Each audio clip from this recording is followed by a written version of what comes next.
Welcome. I'm so excited to welcome all our dear friends to an incredible new course, Meditation from Sinai. Now it's 2020. No one stopped me. It's 2022. And therefore, I'm testing y'all. And therefore, we have the privilege of uniting the interwebs, the internet, and all the good folks that are here. And it is a special way to launch a new discussion, an important discussion. For some of you, many tell me, Rabbi, I know it all already. Others are intimidated by the word meditation. God willing, today we'll go on our own journey. And hopefully we'll come out educated and informed. But first, you hear me? Yes. They tell of two Jewish women went out for coffee, and one asks the other, how's that husband of yours? Is he still unemployed? Wife answers, no, he's not anymore. Oh, really? What does he do? He's meditating. What's that? I'm not sure, but it's a whole lot better than sitting around doing nothing. You all know, old Yiddish mama, she travels to the Himalayas searching for a guru.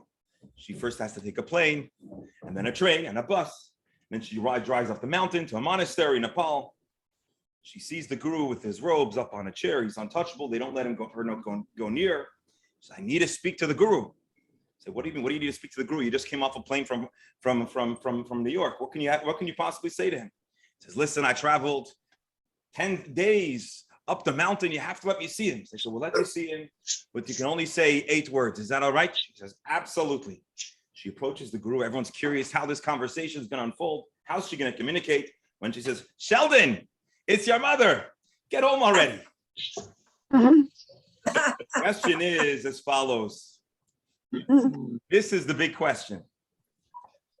Is meditation Jewish? You know, I asked on you, I put on Facebook and on the WhatsApp status, I asked, is meditation Jewish? I got a lot of answers. Generally speaking, many folks believe, well, before that, has anyone here practiced meditation? Yes. Yes. Fantastic. So I have good news. First of all, I suspect all of you have a lot to teach me. And so I'm excited about that. But here is the next question. Do you believe that there is Jewish meditation? Is there such a thing as meditation in the Jewish faith and the Jewish tradition? Yeah. Anyone? Yeah. And are you familiar with Jewish meditation? Fantastic. We're getting a lot of great action on the Zoom. All right. The prevalent, prevailing notion is that meditation is an Eastern practice, and some Jews have co-opted it. Maybe we added some Hebrew words or alphabet, but it is essentially a foreign Eastern practice that really doesn't have much Jewish input. And the truth of the matter is, nothing could be further from the truth.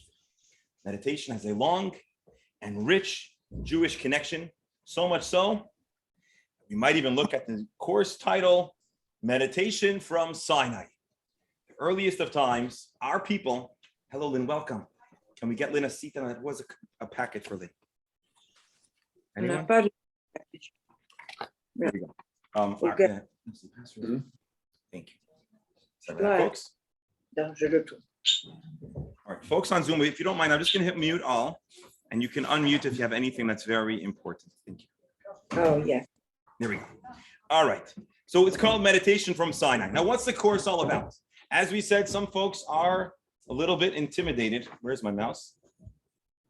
By the word meditation. The objective of our course is to explore the beautiful Jewish history of meditation, understand the spiritual technology that makes Jewish meditation tick, and we're going to learn how to find snippets, facets of Jewish meditation that even the beginner like me can introduce into our Jewish life. Better now?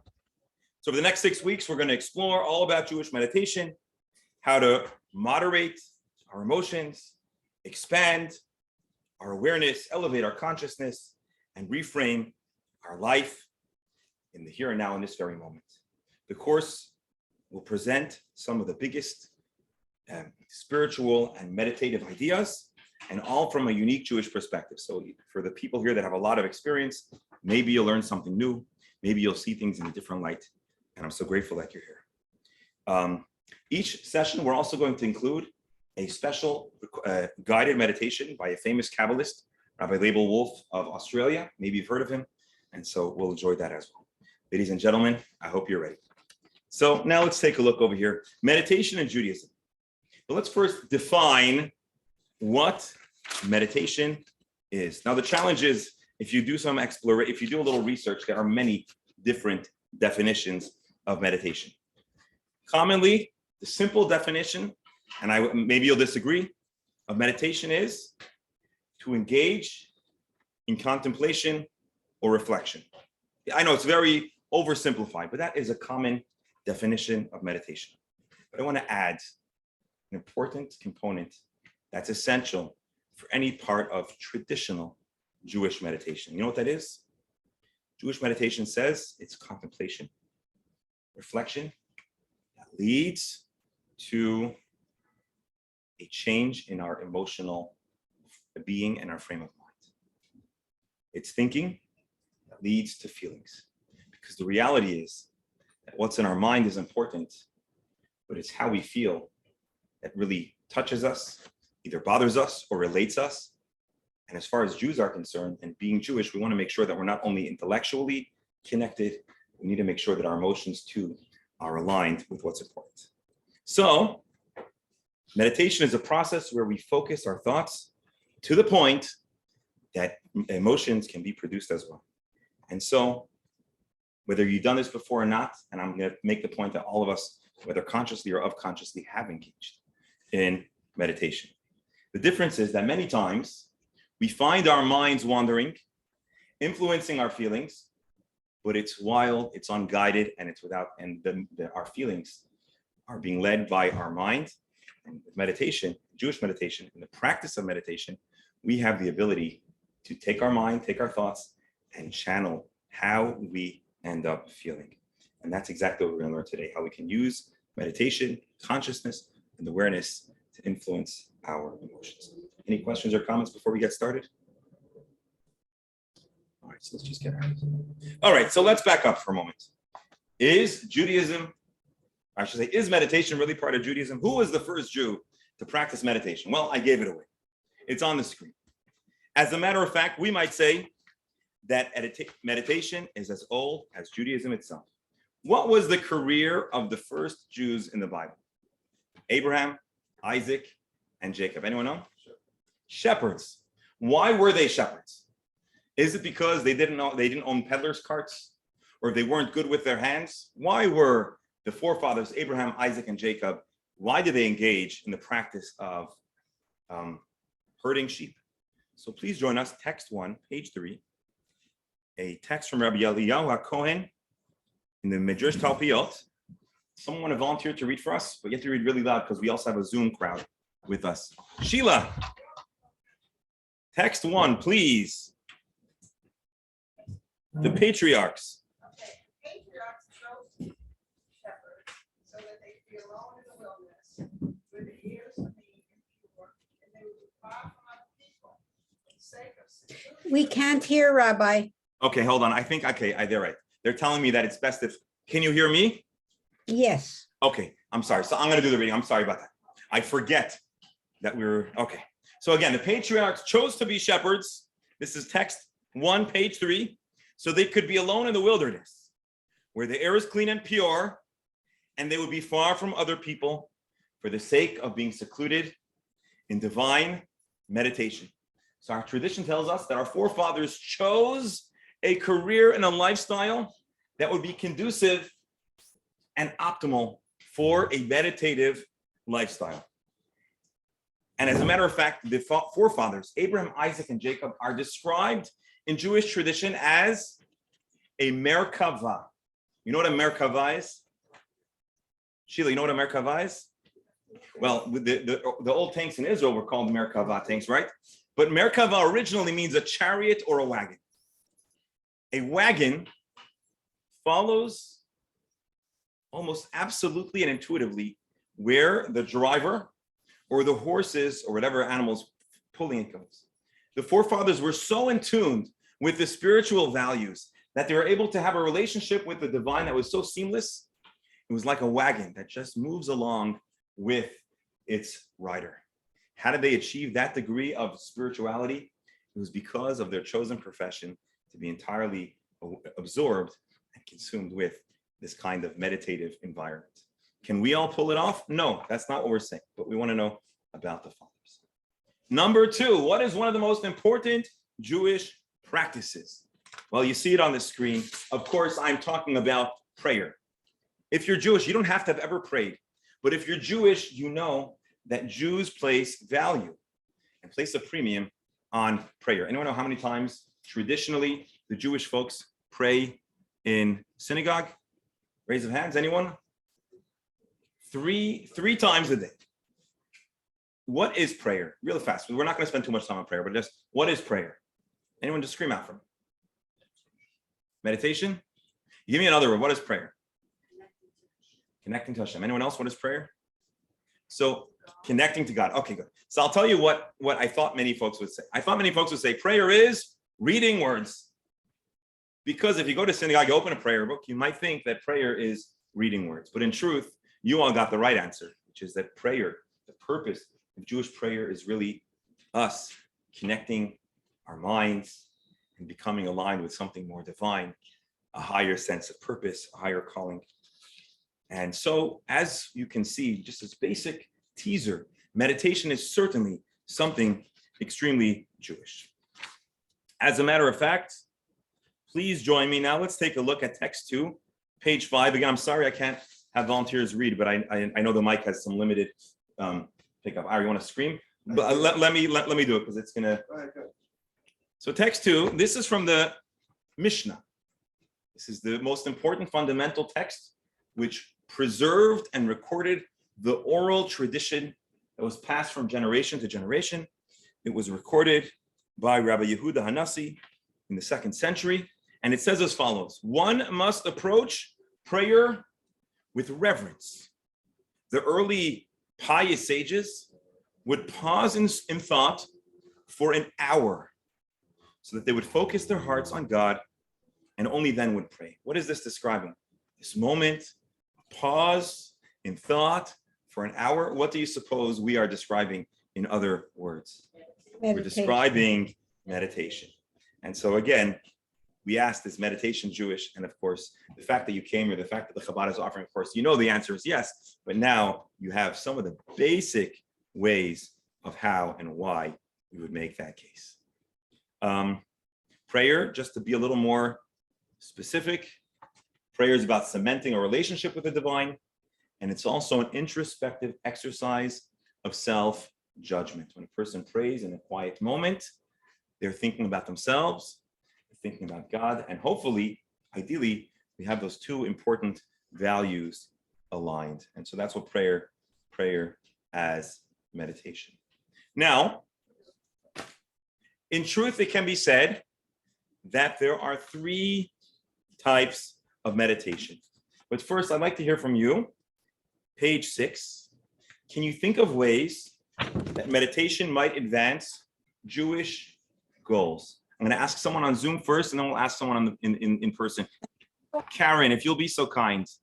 Sure. I find with meditation, by emptying the mind, I really find I can connect with the divine much more easily when my mind is clear. So Karen says, let me just say for the folks in the room, when in meditation she empties her mind, there is space to connect to the divine. And I'm sure we'll all agree connecting to the divine is something of a great Jewish value and importance. Anyone else? A Jewish goal? Ira, you want to share a Jewish, a way that a Jewish goal is advanced in meditation? Well, I have 2 answers. The first would be interpersonal conflict resolution. So Jewish values and Judaism aspires for successful interpersonal conflict resolution. And I was saying that many times our minds might instinctively take us to a place where we don't want to be. Am I saying this right? And in meditation, it can bring us around to a healthy, wholesome, mindful space where we can resolve it. And I'll tell you, I myself in my life, sometimes if I choose to take a pause and do a little meditation, well, then it'll work out a whole lot better than if we don't. Any other ways that meditation advances Jewish values? You got it? Anyone else on the Zoom want to share something? Where's Edward? Edward, anything to share on meditation? How does meditation advance Jewish values? I heard, I don't know if it's real or not, but I heard that apparently there was, before in the first temple, there was like a school of prophecy where prophets or would-be prophets used to train their minds to meditate. Yes. Thank you, Edward. I'm going to share this with everyone and then we're going to move on. Edward says something very interesting. Once upon a time, today, anyone here a prophet? Thank God no one raised their hand. Okay, good. But in the Bible, there's a description of people who were professional, career, aspiring prophets. And there were a lot of steps necessary, but one of the steps was to engage in what Edward is, I think, rightfully describing as a meditative practice, occasionally enhanced with music, but it was a quiet contemplation and to be an open vessel for the divine message that was being conveyed to them. So I like that. That's out of the box, not what I was necessarily expecting, but very well done. So now let's talk about 3 types of Jewish meditation. Again, if I'll ask you about general meditation, I know you can teach me a whole lot more about meditation than I can teach you. But today we're talking about Jewish meditation, and that's the one little subsection where I'm happy to share my teachings and my research. So here we go. If you want to turn to page 6, figure 1.2, we can go through this real fast together. And we'll see it on this slide as well. Well, hold on. Well, actually, let's back up here. Okay, we'll do this slide. First of all, the 3 types of meditation. You're not going to like what I'm going to say, but listen up here. There is what Jews might describe as foreign meditation. What do I mean as foreign meditation? Well, there are many meditative practices that revolve around practices that might be described in Judaism as avodah zarah, foreign, perhaps un-Jewish practices that involve worship of other forces or beings. And as a rabbi, I'm here to inform you that Judaism would take a negative stance on a meditative practice that channels or has a mantra that's about a name of a deity or certain poses that maybe channel those ideas. Judaism would take a strong stance. I hope that doesn't surprise you. But of course, there's also neutral meditation, and I suspect many of us are familiar with what we may call neutral meditation. What do I mean by neutral? I mean, it's not a specifically Jewish message or a Jewish traditional style, but it's something of value, helps us in all the ways that we appreciate meditation. And then, of course, I'll say number 3, hold on, was what we might call organically Jewish, meaning it comes from within the Jewish tradition. Jewish people, irrespective of the other schools of meditation, develop their own formula of meditation. And to be honest, most of our discussion is going to be centered around what we might call the organically Jewish meditative practices, but you'll find there's much complementary ideas and overlap, and so I think you'll find this very interesting. Someone had a question on the Zoom? Someone here in person? Okay, but now let's talk about Jewish meditation. That's figure 1.2. So number 1, we might call hitbodedut. Hitbodedut, you may have heard it, became popular recently with the Breslov movement. We're going to talk more about it in the coming weeks. And hitbodedut means seclusion. We might call this transcendence meditation. Again, I don't want to go too much into it now because in the coming weeks, we're going to devote a lot more time to that. So that's one type of Jewish meditation, hitbodedut. And again, of late, it has become a whole lot more popular. Again, we're on page 6. That is what we might call transcendence meditation. Meditation number 2 is called hitbonenut. Ira, you ever heard of the word hitbonenut? I have. Hitbonenut, we call contemplative meditation. This probably is most popularized across the Hasidic movement, but more broadly, we talk about, we said earlier about people before prayer, taking a moment. So sometimes they might be emptying their minds. Other times they are running their minds on specific themes and specific points. And we're going to talk a whole lot more about hitbonenut as well in the coming weeks. Barbara, do you hear me? Okay, good. Number 3, and that's going to be much of what we discussed this evening, is what we might call kavana. Who knows the word kavana? Oh, so someone here has a granddaughter named Kavana, and so many of us know about Kavana. As a matter of fact, people in the Jewish tradition talk about prayer with kavana. We might describe this as mindfulness or intention. Mindfulness or intention. And this, of course, is going to be much of what we're going to talk about today. Why is Jewish meditation important? Because as mentioned, we want to make sure that there's so many rich, valuable ways that meditation can enhance our lives. And there's also so much rich Jewish tradition. And it's important that we make sure that as the world is highly interested and curious about all different types of meditation, it would be a shame to not seize upon what Judaism has to offer on the matter.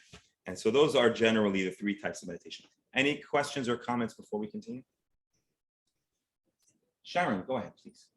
I've heard speak a lot about Hippolytus, correct. but I don't really know the second one that you referred to. So Sharon, do me a favor, because we're going to talk a lot more about it in the coming weeks. I don't want to give duplicate discussions, but I hope you'll be here. And if not, it's on Zoom, so you can always join us. All right. So those are generally speaking the three types of meditation. Just to give you a fast overview, in the coming weeks, we're going to talk about mind control. That's going to be tonight's topic, Kavana meditation, and channeling and directing our thoughts, and by extension, how we can try to gain control over our emotions. Next week, we're going to talk a whole lot more about the nexus of meditation and spirituality, which is something that's very important.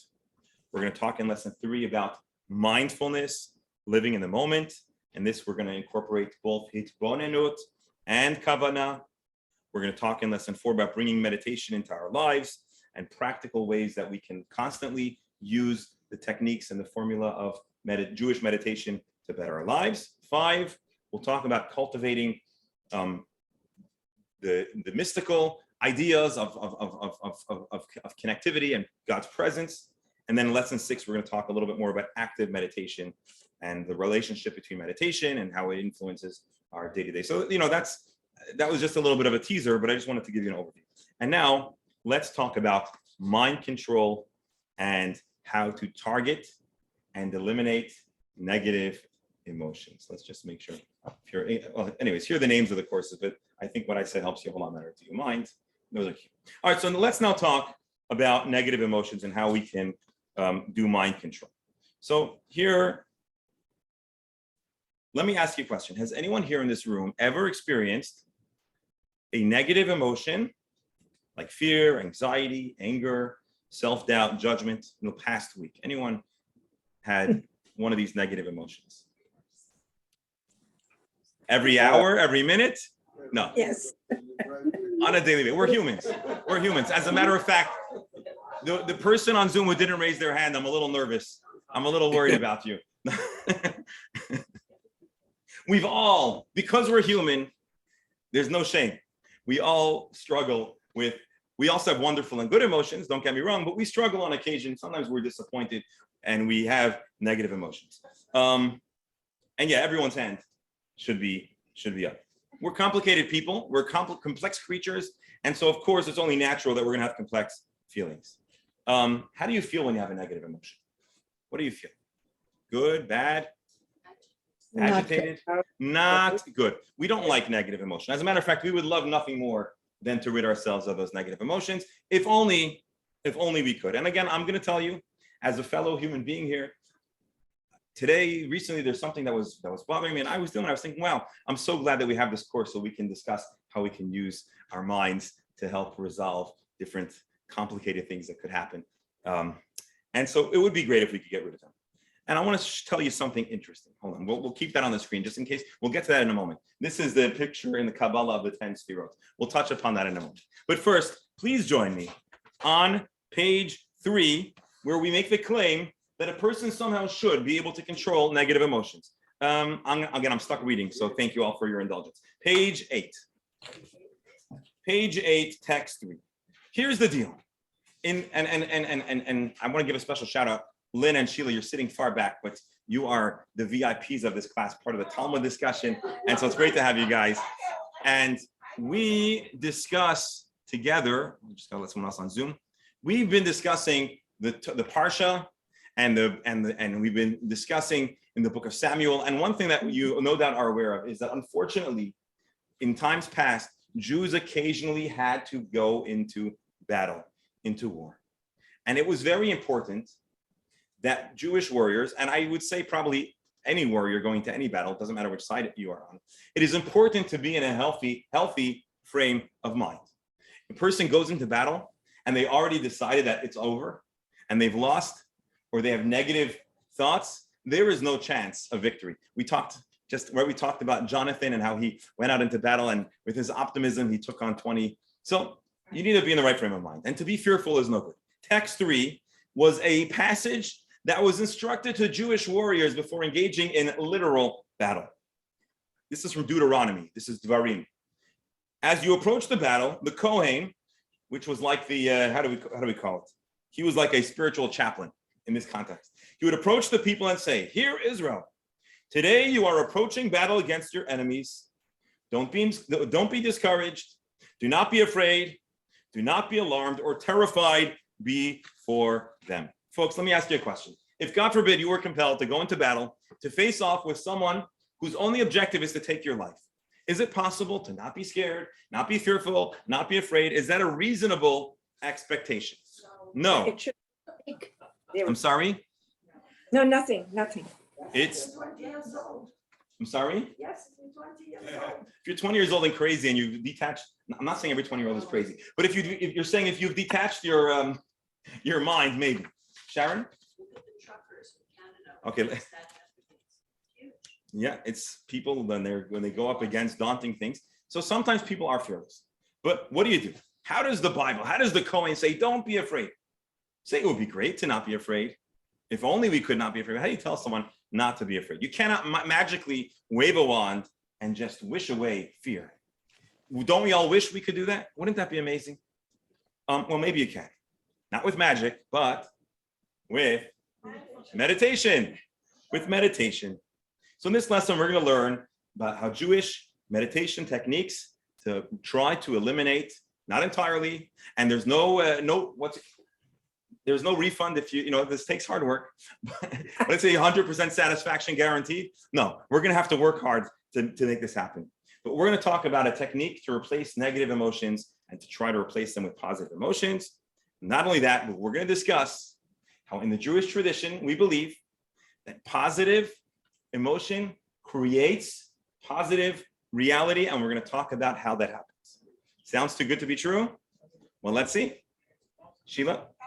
Is Jewish meditation similar to what I know about just plain? Let me make this louder. Sheila is asking if Jewish meditation is like what we commonly talk about mindfulness. So here's what I'm going to suggest. Yes and no, because we're going to discuss many different types of Jewish meditation, but there are certainly aspects of Jewish meditation that are very similar or aligned. Sometimes it's different words for a similar idea, but let's see. I don't think we're going to say that today is so, but there is a component of mindfulness. So let's be on the lookout.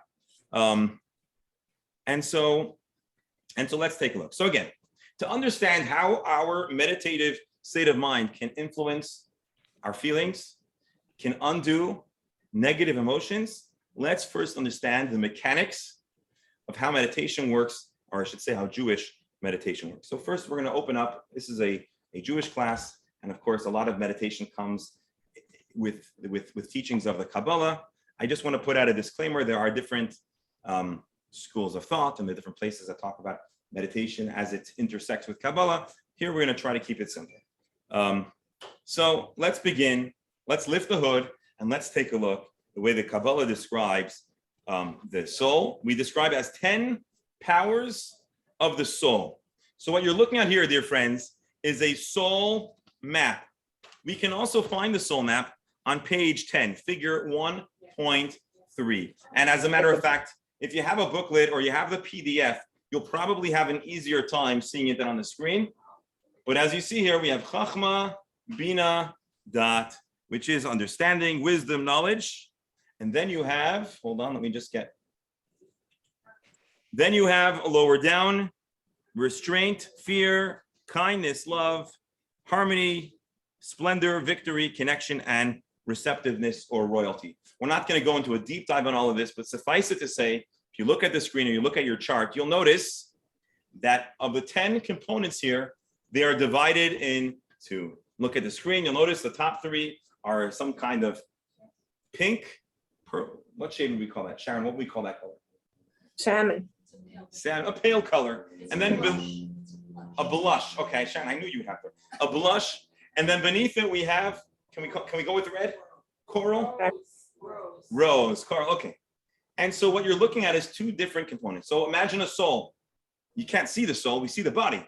But the soul has 10 components, referred to sometimes as the 10, or a parallel to the 10 powers of the soul, or the 10 sfirot. Generally, they're divided into 3 and then 7. So you have 10 in total. Here. 3, yeah. So you have 3 and then you have 7. What are 3? 3 are what we call the cognitive powers. It's our sechel, it's our brain, it's our mind. It's understanding, it's wisdom, and it's knowledge. It's all about what's up in our head. And then you have 7 additional soul powers, which are called midot. They are emotional powers. Our soul, according to the Kabbalah, essentially is a balance of ideas and feelings, sechel and midot, thoughts and emotions, or cognition, our cognitive abilities, and how we feel. Does this? So there is, yes, there is an association between the 7 lower sfirot, which are called the emotional soul powers. The number 7 is important in Judaism. And so Miri is saying, right, Miriam is saying that there is an association between the 7 sfirot and the 7 days of the week. There's also an association between the number 7 and many other important parts of Lynn, yes. You just said that they were in balance with each other. But the way I see this chart, it doesn't look like that. You have 3 in thought and you have 7 in emotion. So how could that be balanced? So they are not, you're right, they're not balanced numerically. I just mean that a person is comprised of these 2 facets. And let's think about it. Think about how we experience life. There's our contemplative, right? There's what we understand and know, and then there's how we feel, and then we're going to talk about the next step, which you're probably all thinking. So why is it that what we're calling intellect is balanced on top of what we're describing here as emotion? Why are they not aligned side by side? Which, Lynn, I think was essentially your question. If you need to have 2 components, put them side by side. Why are they the 3 on top of the 7? And Lynn, what you noticed is very important and true. Because, I'm sorry?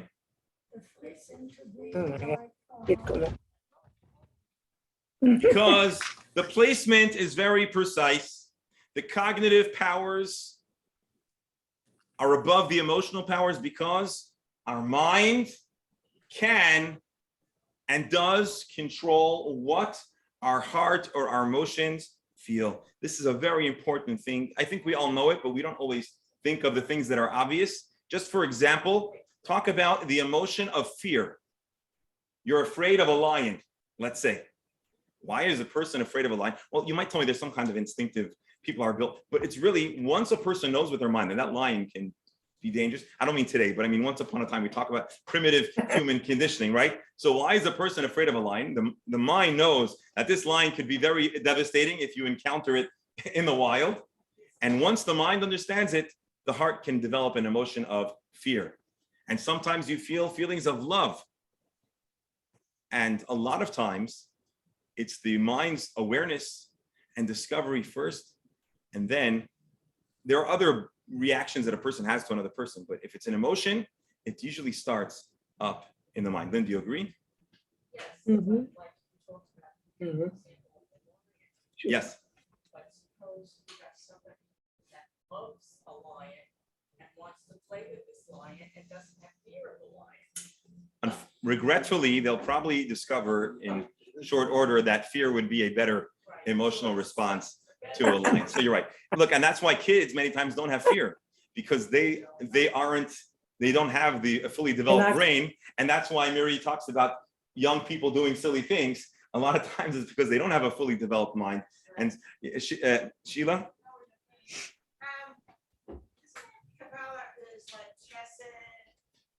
That's exactly what we're talking about. Right, these things here.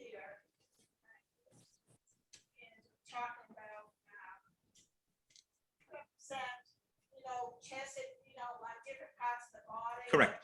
There's a lot of symbolism. Right. We're trying for this course, we're talking about meditation. So meditation is, as we'll see, mostly a balance between what happens, what is in our mind, how our thoughts work, and then how our feelings are. So that's why we're focusing mostly on that. So again, intellect is on top of emotion, because what starts in the brain is what ultimately sends a message to our heart, and that's how we consciously feel. When you know something's good for you, you'll develop feelings that are something along the lines of love, want, hope, right? And if you know something's bad, you'll have aversion, fear, disgust, disappointment, etc.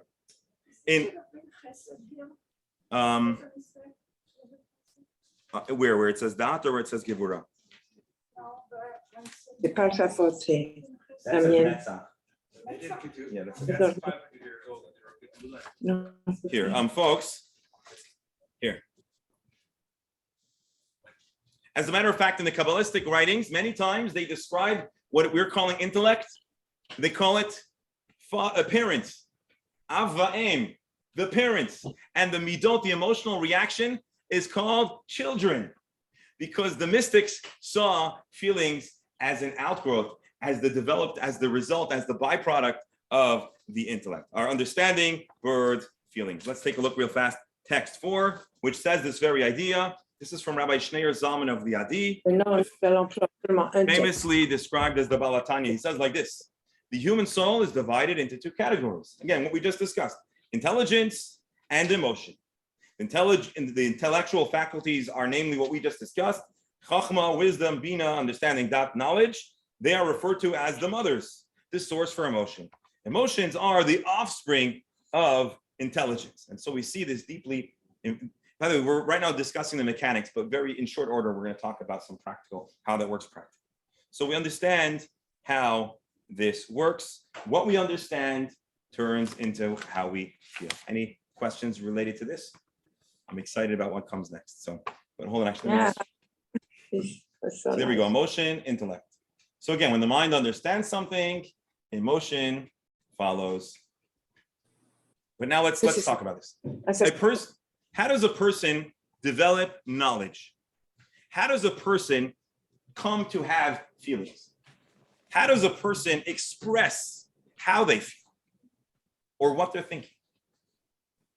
So this is very important. Human beings, the soul, which we said is intellect and emotion, it interfaces with reality in three ways. I know this is going to sound very elementary, but it's important to consider.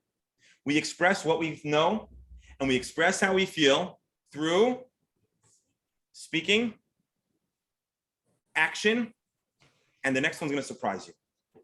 Thought. Thought. In Hebrew, thought is called machshava, thinking. And many times we like to blur the line between thinking and knowing, right? Thinking and understanding. But in truth, that is not so. Knowing is what's in the hard drive. Understanding is what's in there. The way we develop knowledge, thinking, understanding, and emotion is all when it is run or interfaces with thought. Thought is that thing that happens in our brain. When we're like sleeping or not sleeping, we're supposed to go to bed or just doing nothing, and all of a sudden our mind is thinking about lunch and about an engagement you have to do, and the next vacation you're going to take, and is it safe to go on the cruise, right? All those things that are floating around. That's not what's in the hard drive. That is an operating system. That is your thought. And believe it or not, these three things: thought, speech, and action here on the screen, thinking, speaking, and doing. These are very important. So now let's talk about how a person develops a feeling. I'm sorry, Miriam, am I blocking you? Okay. So you have understanding. You know something. Then you have to be thinking about the thing you know. And if you think about it, what happens next is you have a feeling. How does your heart know the facts that your mind knows? Well, Kabbalah and Jewish thought, and I think we also can, this is born out of our experience. It is the thought that introduces the idea to our heart. Thought is the oxygen that fuels our emotions. When our thoughts are active, our emotions are active. If we could somehow find a way to suck out the oxygen that is bringing to a negative thought, we would deprive the emotion itself. I'm sorry, the negative emotion, we are depriving the emotion, the ability to exist. And anyone that's been anxious knows, again, I know some of us deal with chronic anxiety, but generally speaking, all human beings also have anxiety. Many times, and again, I can tell you from personal experience, when does our heightened sense of anxiety develop and come? It's after our mind is starting to race. And we can all talk about, let's say, recently for the last 2 years already, we're dealing with COVID, and many people are anxious about it. And unfortunately, much of our angst is warranted, but the feeling of anxiety is not a good one. And a lot of times when people feel that anxiety, it's when we're thinking about it. And that's one of the reasons why sometimes I especially in the beginning of COVID, I would advise folks that I would talk to shut off the television, because the television is feeding more things for our minds to think. And then anxiety is born. If we would find a way to shut off that oxygen, and I'm not saying that the thing we're anxious about is not a problem, but certainly the overwhelming sense of anxiety isn't what's getting us through the problem. It's not helping. And so if the thought dissipates, the extent of the emotion and the anxiety could dissipate as well. To realize this is life-changing.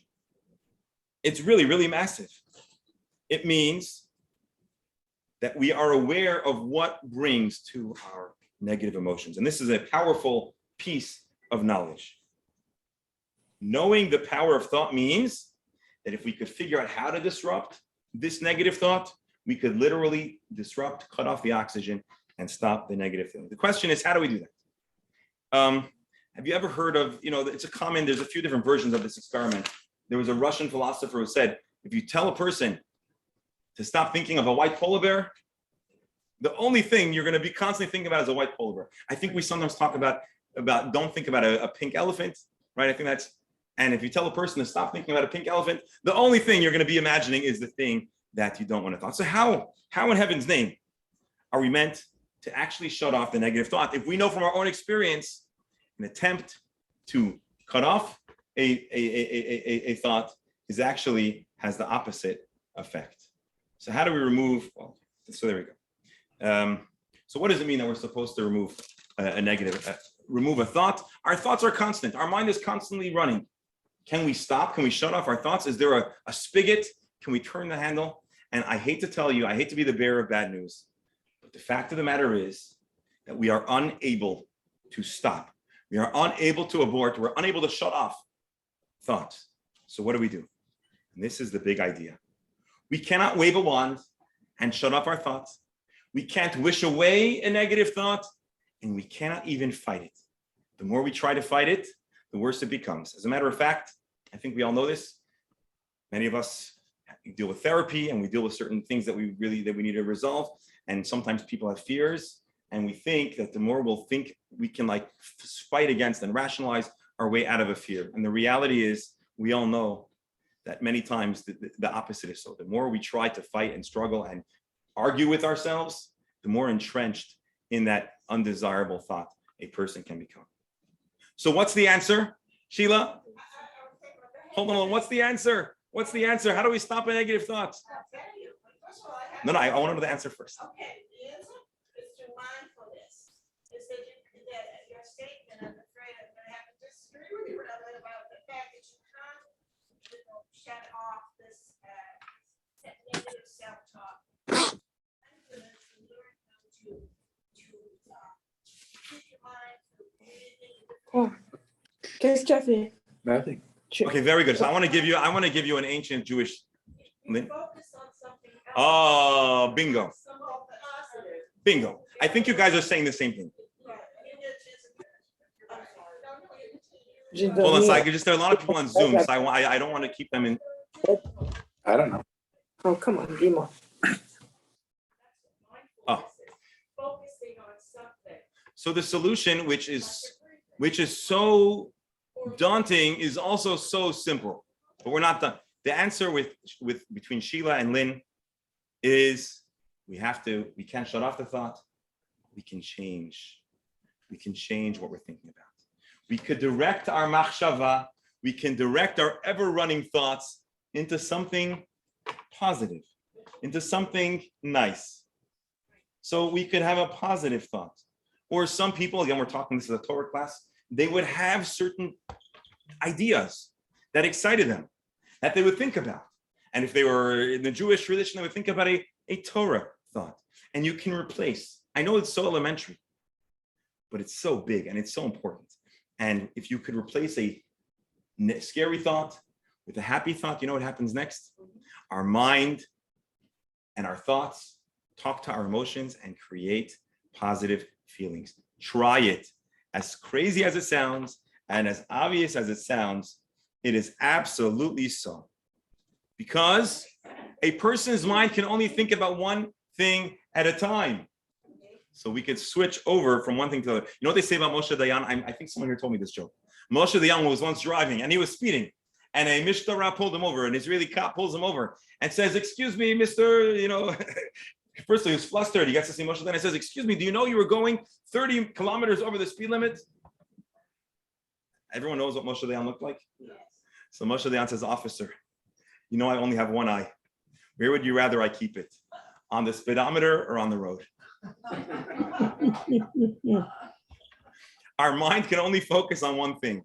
We would certainly rather it focus and hone in on something positive and beneficial. And we can choose to be in control of our thoughts, not by shutting it off, not by fighting it, not by arguing with our thoughts, but by focusing on something else. And this is the big idea.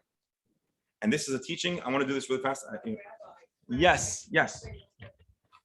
Focus on the visionary thing. Look at the ocean. Right. Clouds, or you can look at the sky. So your focus can be on And but it could be visionary. And what is the sky?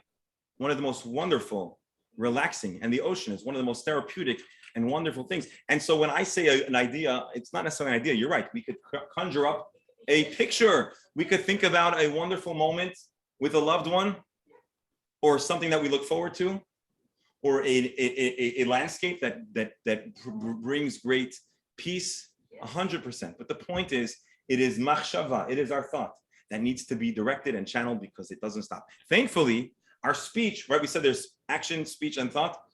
Our speech, we can control. We can shut off the speech. Action, we can try our best we could just be in one place. With thought, not so easy. Yes.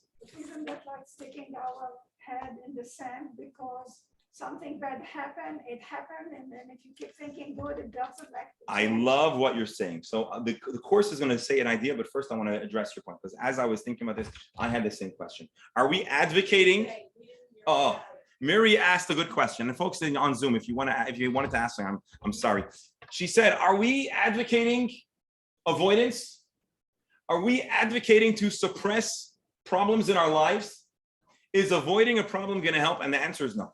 We certainly need to take on and address issues that are in our life. But first of all, there are many things that are actually not really issues, but they still give us anxiety. And I'll give you an example. Turn on the television and you'll see what's happening, protests in Canada or war in Ukraine. These are terrible things. And if you have family there, send them money, help them out. If there's advocacy, go ahead. But a lot of what we do is we spend our times feeling anxiety about things that we cannot help and we can't make a difference. And we are not responsible to get involved. And so I would say it's predominantly those things that give us anxiety, but we don't actually need to carry that anxiety to turn something positive. Strategize, we're just break even from about as you communicate or loving. We need to be trained, and we also a lot of times, and I'll tell you this in my own experience. A lot of times, the things that are the ideas that are most elementary, we still don't always consider them, or we've considered them once, but it isn't in the forefront of our awareness that we have such a simple tool, but we have to exercise it. And so that's why we're starting off with something that's probably so elementary and so fundamental, but important. Let's take it a step further. Yeah, Sheila? And mindfulness does require practice. Of course. When you find yourself doing mindfulness, it's actually exercise. It's either going over like saying a word or long and focusing, or if you find your mind wandering to something, one and teach them how to breathe. Absolutely. And this will get you back.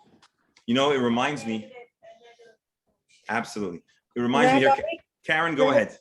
can you please repeat the question so we Yes, understand what yes. the conversation Yes. is? Well, Thank the one line, and then I'm going to continue, is that Sheila's saying that it takes exercise and it takes practice. And Yes. so it's to know the tool. It's like anything. We know what needs to be done, but we need to make a conscious decision to start using and practicing. And we'll talk about that. But you know, it reminds me, we hold on one second. We have something that's bothering us. And so we're talking about using techniques or change, thinking, focusing our thought on something else. They tell the story about, and I could relate to this. Someone comes to the rabbi and they pour out their heart and they're going on and on about all the tsaris, and unfortunately a lot of tsaris, and on and on. After 1 hour, the individual says, Rabbi, thank you so much. I really appreciate you listening. Truthfully, the problems remain, but my headache has gone. The rabbi says, your headache hasn't gone too far, because now I've got the headache. So we it happens sometimes. All right, so let's take it a step further. Ellie? Yes. Go ahead. One thing. Fast. Can I Yes. hire you as my therapist? Because you're doing a phenomenal job. Let's see. We're going to take a vote afterwards. But let's take it a step further, and then we'll get into some practice, some practical ideas. Judaism tells us that the practice of shutting off the spigot of a negative thought and moving it and zooming in and zeroing in on something positive, pleasant, serene, or uplifting does not only, and this is another answer to Mary's question, it does not only help us feel better. It also can change reality itself, because Jewish meditation believes that the way our thought changes our feelings, it also can impact reality, and here is how. Let's take a look at text 8. Let's take a look at text 8. There is an interesting story.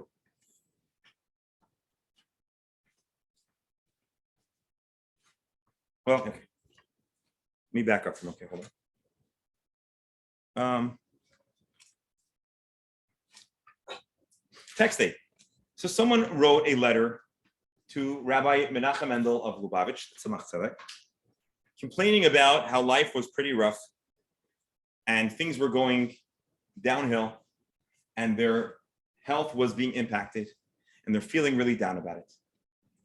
And they wanted the Rebbe to pray that he should be absolved of these negative emotions. He was a very humble person. He didn't ask the Rebbe to pray that his problems should go away. He didn't ask that his health should be resolved, but he asked that these toxic emotions should be cleared. And the Rebbe wrote back, and this letter is preserved, and so we have it. He says, I'm surprised, I'm shocked, because the key, I'm paraphrasing, to what you're asking is actually not in my hands. You shouldn't ask me to pray. Do this basic principle of meditation. Stop focusing exclusively on your worries and your problems.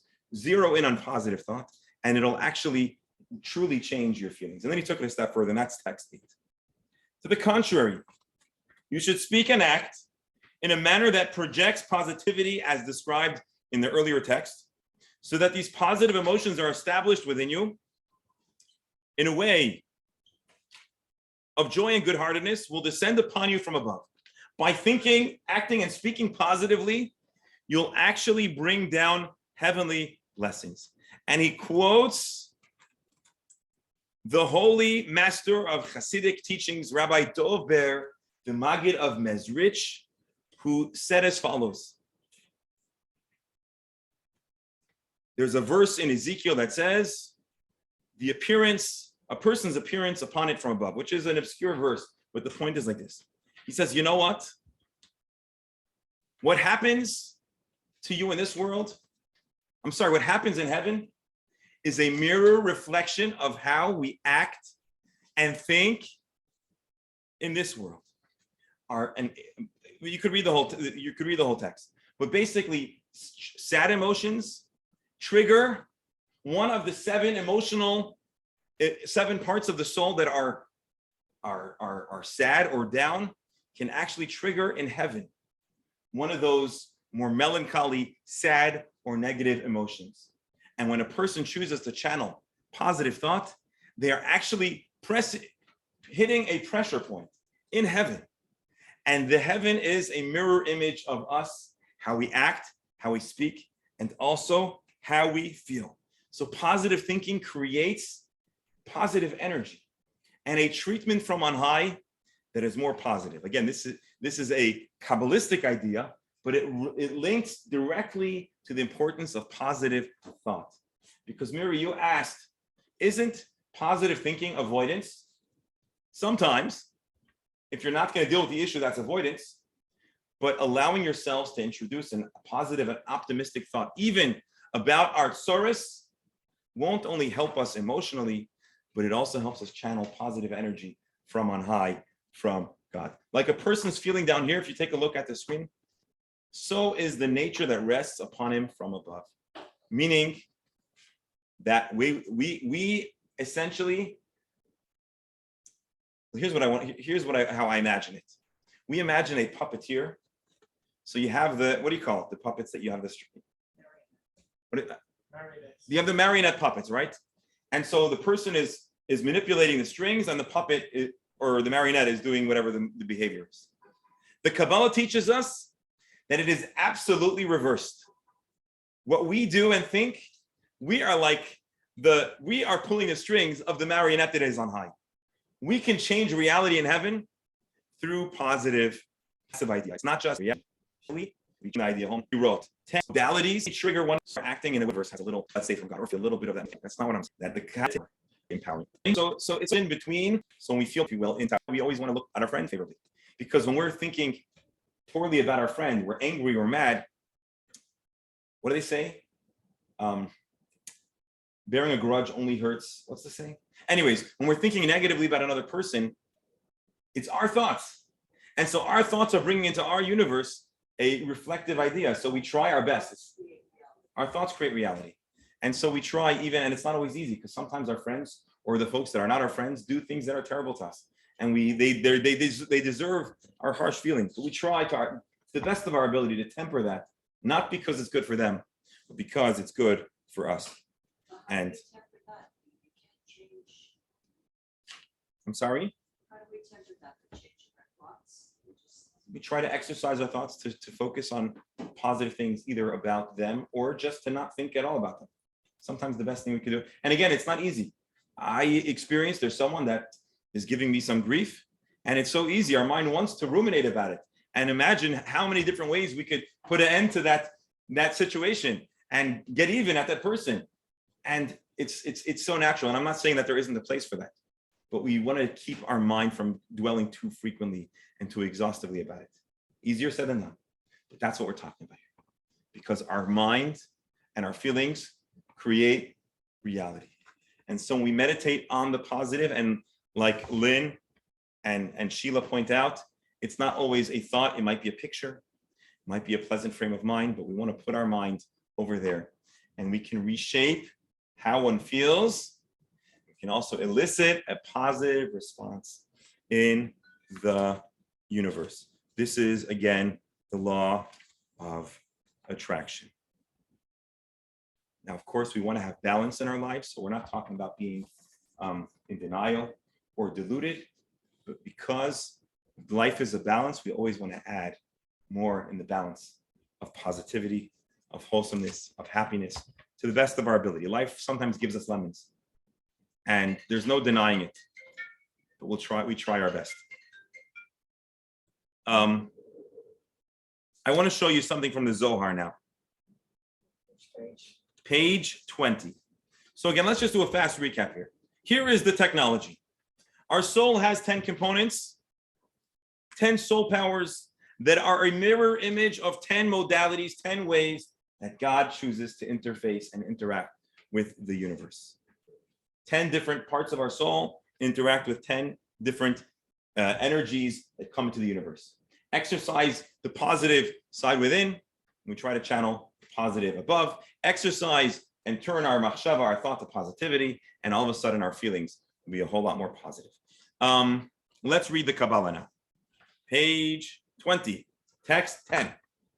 Come and observe. Anyone ever here saw the Zohar or read from the Zohar? You've seen the Zohar. Come and observe. Our world is always ready to receive the spiritual flow that emanates from above. The upper world provides in accordance with the emotional state below in this world. If the state below is joyous, then correspondingly abundance flows from above. If the state below is sadness, then correspondingly the flow of blessing is constricted. We are therefore directed, serve God with joy, because mortal joy elicits supernal joy. So why do Jews aspire? Now, Jews are the most miserable out of them all. I'm kidding. But why do Jews aspire to be positive? Why does Judaism aspire? And I want to just say something. I'm looking on the screen, I'm looking around the room, and we're dear friends, and I know many of you. And there are many reasons. Lynn, you want to come closer? Because of the song. Alon, if you just, because you're blocking there. Or here, you come to this side. So why does Judaism have a call to joy? Why does Judaism care? Well, first of all, it's good for our own, it's our own sense of being, it's our own wellness. But now we're saying that it also brings more goodness and more positive flow into the world. So if you want to relate to God, you want to be open to godliness, you want to be open to holiness, or you want to be open to spirituality, joy puts us in that frame of mind. Sheila?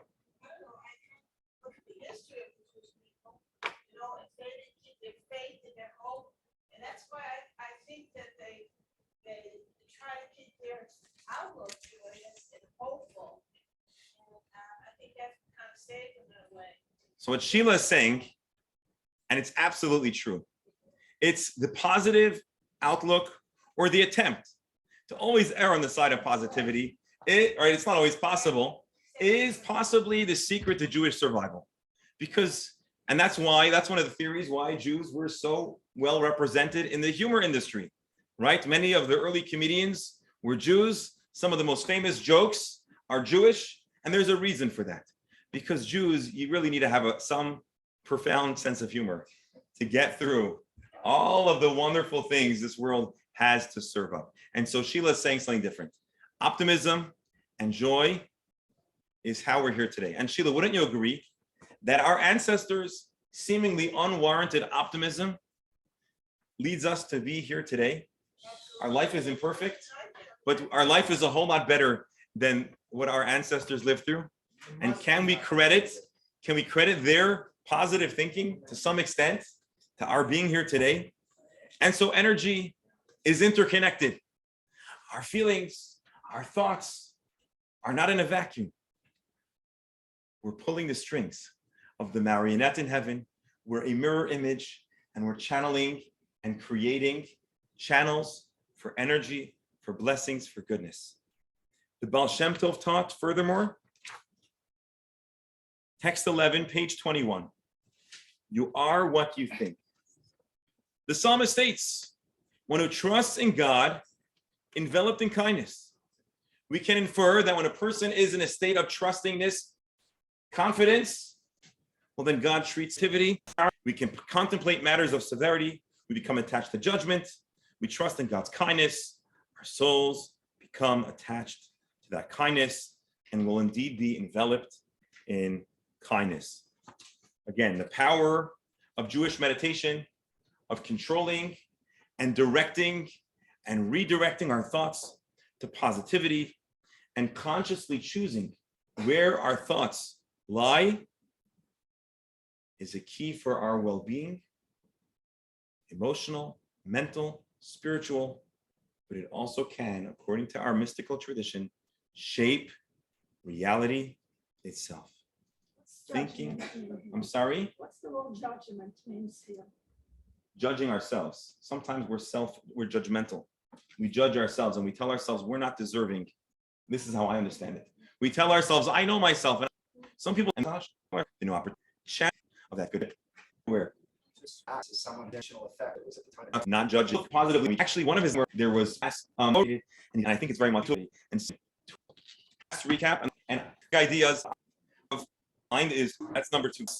That's the big, we can replace it for the better affecting a cause sentence. Or we might say we exercise becomes from the first step is notice there's a little bit of a why is the connected breathing automatic breath is almost our mind of our thoughts just like we can really fight it try to fight it the feeling we can trust that a feeling good for my wellness necessary do we want it now we'll positive memory helps to a more health eliciting or change sensitivity optimism being constant changes and you know what with our peer effect and know we can life altering Jewish meditation. A crisis testing would be, I think, or concept. We'll have a tool to try to do it. As a built-in Jewish meditation called the page 6 in the model prayer. Eternal King, you are ever say thank you because it's arrived yet. Days of daily meditation of exclamations, declarations of gratitude for different folks on my knees in my back. What a blessing! Well, not wow, all of our systems because it's a simple, pointless, exists, pity. Practice, but it's our this meditation. It's not a change ever. In Wolf, I will be available. Someone in the journey, it comes up. No matter what you're going to begin. I send you all. I'm sure you'll find your